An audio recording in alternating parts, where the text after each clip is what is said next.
Today news देखने वाले सारे दर्शकों ने ऋषिकेश स्वामी की राम राम। आज हम पहुंचे हैं खरखोदा में। खरखोदा बाईपास की लोकेशन है और मैं दिखा दूं आपने अनिश्चितकालीन धरना चल रहा है NH 334 B ने लेकर गोपालपुर रोड पर। गांव वाला की मांग है अगियो एक हाईवे लेकर रहा है सोनीपत झज्जर का, जो कि आगे भी जा हर कई जिला ने जोड़े है। तो यो जब जो हाईवे लेकर है खरखोदा बाईपास पर लेकर है तो ये 2-3 गांव है। पहला गांव गोपालपुर गांव वाला दही इस हाईवे पर अंडरपास ना मिल रहा। और बता दूं गांव वाला ने खरखोदे में जानता है भी कई किलोमीटर चक्कर लाना पड़ेगा बाईपास का, या तो वे दिल्ली वाले रोड पर जाएंगे या सापला वाले रोड पर बढ़ेंगे। तो इनका जो रोड था यो जित हम ही फिलहाल खड़े हैं यो गोपालपुर वाला रोड है और इस रोड पर अंडरपास ना दिया सरकार ने। तो जिसके कारण आज ये गांव वाले इकट्ठे हो गए, निश्चितकालीन धरना धर रहे हैं। जिससे पहले भी इकट्ठे हुए थे तो पहले भी कह रहे आधारी बाग आज का के प्लान है आगे का के प्लान इनका इन तक बात करेंगे और इन तक जानने की कोशिश करेंगे।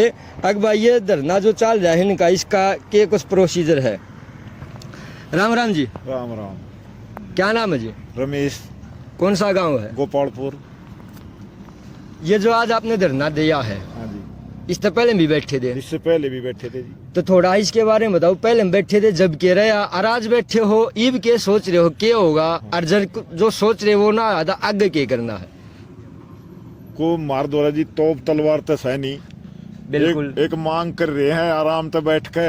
हाँ भाई मारा रास्ता मिल जा। ये बालक बच्चे पढ़ आवे जावे सब्जी बेचनी आवे जावे इन्हें तकलीफ ना हो। जितनी दूर गोपालपुर है उससे ज्यादा खरखोदेगा चक्कर काटना पड़ेगा। हाँ तो इसी उसमें बैठे हैं कि ये रास्ता हमारा सीधा बन जाए।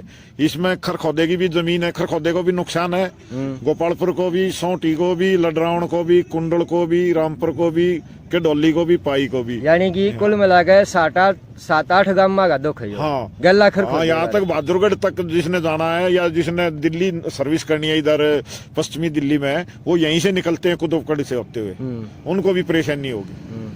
तो इसलिए हमारी सरकार से प्रार्थना कर ली, डिप्टी कमिश्नर को लेटर दिया, कौशिक साहब को लेटर दे के आए, उप मुख्यमंत्री को दिया, खट्टर साहब को पहुंचाया मेल के द्वारा, कोई सुनवाई नहीं हुई। हमारे को एक ड्राइंग बना के नकली ड्राइंग बना के दिखा दी कि तुम्हारा ऐसे ऐसे रास्ता दे दिया जाएगा या फिर ये यू टर्न बना दिया जाएगा। गांव शांत बैठ गया।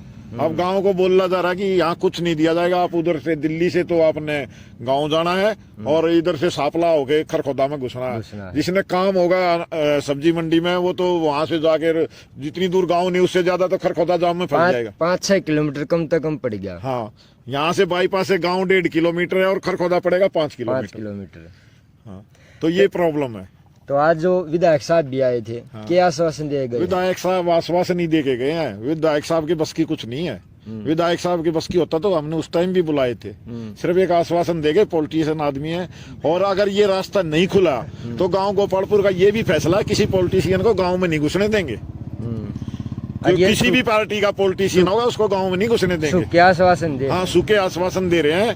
जब डिप्टी कमिश्नर ने कुछ नहीं किया, कौशिक ने कुछ नहीं किया, और उप मुख्यमंत्री ने कुछ नहीं करा, मुख्यमंत्री ने कुछ नहीं करा, हमारी रिक्वेस्ट सुनी तक नहीं, वो एप्लीकेशन गई कहाँ ये तक नहीं पता और हमारे को उसमें रख दिया अंधेरे में। गांव अपने पैसे देके भी ये बनवा सकता है अगर सरकार के बस की नहीं है तो। गांव अपना पैसा इकट्ठा करके भी अपना अंडरपास बनवा सकता है अगर सरकार के बस की नहीं है। लेकिन हमारे को इजाजत दे दें कि यहाँ अपना रास्ता बना लो, सिर्फ ये इजाजत दे दे। गांव अपना पैसा इकट्ठा, हाँ मतलब सरकार से भी अच्छा पुल बना सकता है। हमारा गांव इतना संपन्न है। हाँ लेकिन सरकार हमारे को ये परमिशन तो दे दे कि अपना आप बना लो। हाँ मतलब जब सरकार कह देता गांव वाले आप बना, हाँ गांव अपने आप बना लो तो हम अपने आप भी बना लेगा। हमारा गांव इतना सक्षम है। हाँ तो और भी बैठे हैं ग्रामीण यार्ड है। राम राम भाई साहब। राम राम भाई। के ढंग लग गए है आज जो धरना दिया इसका के प्रदर्शन लेकर कुछ सरकार ये कान्ना मजा की आवाज? भाई साहब हम तो कोशिश करें, निश्चितकाल धरने बैठे हैं। उससे पहले हमने जनवरी माह में डिप्टी सीएम से मिले थे। वो डिप्टी सीएम ने आश्वासन दिया था कि आपका अंडरपास का निर्माण होगा। डीसी साहब से भी हमने 3 बार मिले थे इस बारे में और कोशिश साहब से भी 4 बार मिल चुके हैं।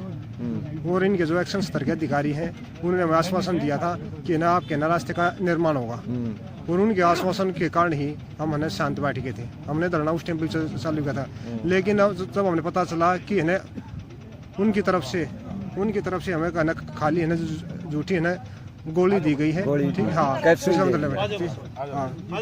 ठीक है ना। शीतकालीन धरना धर रखा और धरने पे हमारे सारे दर्शक देखने लग रहे हैं। मूर्ति है विनीशा फोगाट जी, वे पहुंची हैं यहाँ पे, उनसे भी बात करेंगे और उनके थ्रू भी जानेंगे जो गाँव वाला का दर्द है वो के है के ना है। नमस्कार जी। नमस्कार जी। सबसे पहले न बताओ यार है क्यों करके बेरा लग गया कि धरना धर रहे क्यों कराने पहुंचे? मैंने 2-3 बार देख लिया। अच्छा, पहले भी देख रहा? हाँ, मैं तो काम पे ही जाऊँ थी। अच्छा। तो अच्छा नहीं लग रहा, देखो बिल्कुल भी अच्छा नहीं लग अच्छा, रहा। वैसे वो जा रहे थे यार? मैं तो वैसे ही जा रही थी, मैं स्पेशल ये देखने आई कि क्या हम तो काम से निकल रहे थे। अच्छा। लेकिन मैंने 2-3 बार देख लिया तो अच्छा नहीं लगता कि मतलब जो लोग पूरे देश को खाने पीने के लिए दे रहे हैं, खाने पीने के बिना तो इंसान रह नहीं सकता ना। उनके साथ अगर गलत हो रहा है, अगर वो लोग बोल रहे हैं गलत हो रहा है तो वो गलत है। गलत है। तो वैसे ही जा रहे थे, नजर पड़ेगी। हाँ, अब टेंट ला रहे, हर आदमी दुखी परेशान बैठे 2 दिन पहले भी देखा था, जब 25 तारीख को जब था तब भी ये लोग धूप में बैठे थे। उस टाइम किसान आंदोलन का था। हाँ, हाँ। आज अंडरपास का है। हाँ। जो यूरो हाईवे बनने वाला है, इसके अंडरपास तक बैठेंगे। तो क्या कहना चाहो हुई जो अपनी पब्लिक है, इसकी पब्लिक सरकार तक इनकी आवाज जा, ये अपना काम छोड़े बैठे हैं, चाहे ये अंडरपास ही बैठे हो, ये भी तो इनका काम है ना। ये खेती करे हैं, ये लोग इतने तो है नहीं कि ये बहुत बड़े बड़े इंसान है, ये अपना काम ही बैठे हैं।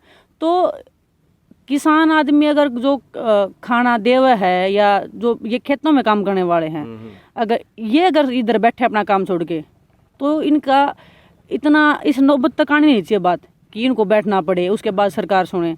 तो ये चीज होनी नहीं चाहिए। सरकार चुन रखी है, बिल्कुल सरकार चुन रखी है। हाँ, अगर कोई जो इंसान पूरे देश को चला रहा है, अगर वो बोल रहे हैं तो तुरंत उसी टाइम उसका काम होना चाहिए। ऐसा नहीं कि वो लोग धरना दें, उसके बाद वो काम हो, उसके बाद फिर वो बोले कि हाँ आश्वासन दे रहे हैं या हम ये कर रहे हैं, तो वो गलत है। तो सरकार ने सुननी चाहिए। तो बिल्कुल सुननी चाहिए। देखो जी, गलत है तो वो गलत है। अगर इनको लग रहा है गलत है तो वो गलत है। गलत है क्योंकि सरकार यही लोग बनाते हैं ना। अगर इनको लग रहा है कुछ गलत है तो वो गलत है। और इतने लोग अगर बोल रहे हैं, जो अगर बोलते हैं ना कि एक इंसान बोले तो ठीक है, लेकिन 100 इंसान ऐसे बोले कि गलत है, तो वो गलती होता है। चलो जी, बहुत बहुत धन्यवाद। और दर्शकों बता दूं, आजकल मतलब जो बड़े बड़े आदमी ना बुलाने पड़े आ रहे हैं, स्पोर्टमैन हो चाहे कोई हो, और ये राह चलते थे, भीड़ ने देख कर लोग आगे ना याड़ा आ गए थे। भाई साहब थोड़ा हरा दिए। राम राम भाई साहब। राम राम भाई। क्या नाम भाई? विनोद नाम भाई। गांव? गोपालपुर भाई। भाई आज इकट्ठे हो रहे हो, अनिश्चितकालीन नाम दे दिया, चाहे वो 10 दिन चालो चाहे 5 दिन चालो, सरकार ना सुने है तो आगे का क्या प्लान है? आगे ही क्या सोच कर चल रहे हो? क्योंकि अच्छी और बुरी दोनों सोचनी चाहिए हम। भाई साहब हम यहाँ से बैठे हैं, अब जब तक बैठे रहेंगे जब तक हमारा ये अंडरपास मंजूर नहीं हो जाएगा। इसके लिए हमने चाहे कुछ भी करना पड़ो, कितने दिन बैठना पड़ो, अगर धरने से काम चले हम भूख हड़ताल भी करेंगे, आगे जो भी हो गया हम वो पूरी करेंगे। साई इंस्टीट्यूट, आपके सपनों को हम करेंगे साकार। हमारा पता है जीवी अस्पताल के पास, सांपला रोड, खरखौदा, जिला सोनीपत, हरियाणा। संपर्क करें 9671865301 और 9518161500। आपने देश परदेश की खबरां तक जुड़े रहन खातर सब्सक्राइब करियो आपने news channel Haryana today news न। अगेला 1 घंटी के बटन न भी दाब दियो ताकि हमारी सारी खबरां का नोटिफिकेशन सब तक पहला थाम न मिल सके।